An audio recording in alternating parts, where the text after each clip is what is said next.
Docteur Eric Belaïch, Boker Tov. Boker Tov. Merci d'être avec nous ce matin. Nous voulions vous parler pendant quelques minutes après un Pourim, on va dire, très particulier pour votre communauté, la communauté Ohavé Tzion de la rue Mekor Chaim à Jérusalem, la communauté tunisienne très connue, une des plus grandes communautés francophones de Jérusalem, qui a passé un Pourim tout à fait particulier. Racontez-nous.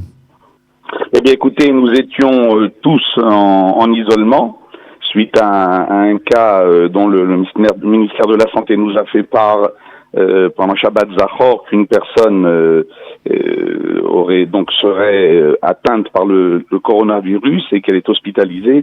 Donc, on a eu des instructions très très très claires du ministère d'Abril, comme qu'on devait tous se mettre en confinement. C'est ce que nous avons fait, et je tiens ici sur votre antenne à vraiment à féliciter, à remercier tous les membres, tous les fidèles de la synagogue qui ont suivi avec vraiment scrupuleusement les instructions. Alors nous sommes mis en bidoute, alors ça a été très particulier, lecture de la Megillah par téléphone, par vidéo, par caméra, par tout ce que vous voulez.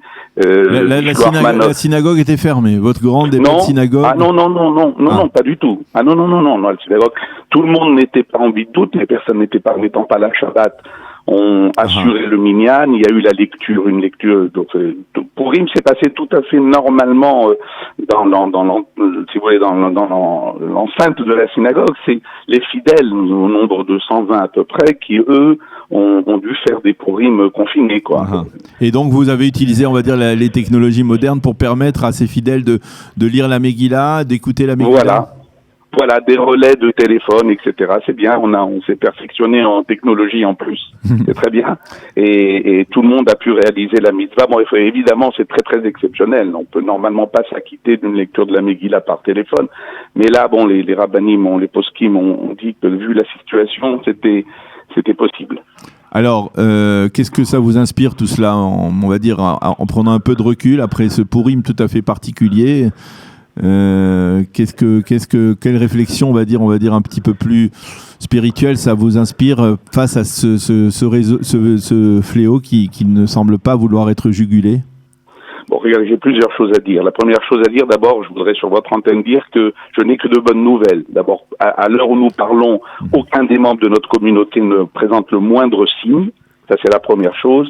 La deuxième bonne nouvelle, c'est que nous avons tous, de manière solidaire, décidé que nous ne serions pas les maillons de la transmission du coronavirus. Si, par malheur, nous étions porteurs, ce que nous appelons porteurs sains, nous ne serions pas, des vecteurs.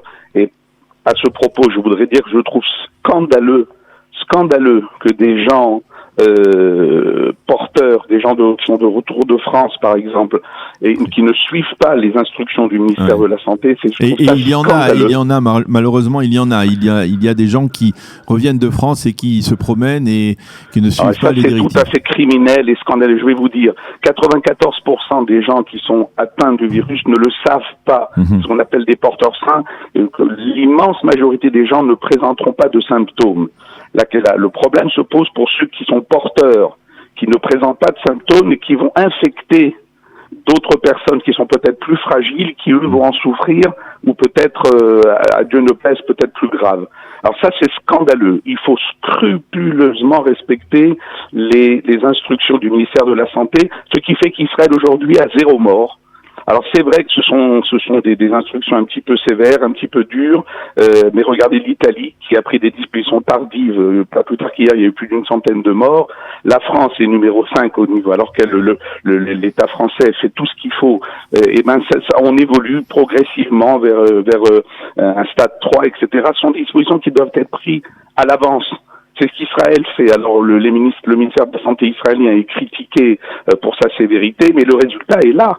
Alors évidemment, le confinement 14 jours au niveau de notre activité, au niveau de la synagogue, au niveau des offices, au niveau des cours, au niveau de notre activité, chacun professionnel, évidemment, ça nous perturbe, évidemment, mais tant pis. Je veux dire, la vie avant tout, la santé du public avant tout, et encore une fois, nous avons la ferme intention de respecter tout à fait scrupuleusement ce que le ministère de la Santé nous a imposé. Maintenant, d'un point de vue plus général, voilà. Et d'un point de vue un peu très rapidement, plus philosophique, voilà, très rapidement nous terminons. Écoutez, je crois qu'après coup, on se rendra bien compte que cette épidémie de coronavirus, finalement, c'est pas si grave que ça. Parce que quand on regarde les chiffres, il y a un niveau de la population mondiale, il y a 4300 morts pour une épidémie qui est une épidémie planétaire. Statistiquement, à tête froide, évidemment, c'est pas grand-chose. Je veux dire, quand on pense que en France, par exemple, l'hiver dernier, il y a eu 15 800 morts uniquement par la grippe au niveau d'un seul pays. Donc finalement, ça sera après coup. Espérons que ça va très très vite s'arrêter. Ça sera pas une épidémie très grave, mais néanmoins, elle ne le sera d'autant moins que les gens respecteront donc les lois de confinement, les lois etc. Eh bien, docteur Eric Belaïch, merci beaucoup d'avoir été avec nous ce matin sur Studio Kalita. Je rappelle que vous êtes le guide spirituel de la communauté tunisienne de Ohavet Zion à Rov Mekor Chaim à Jérusalem, et on souhaite bien entendu que cette communauté reprenne sa vie normalement le plus rapidement possible après cette période, on va dire, de quarantaine ou de quatorzaine. Merci beaucoup d'avoir été avec nous ce matin et bonne journée.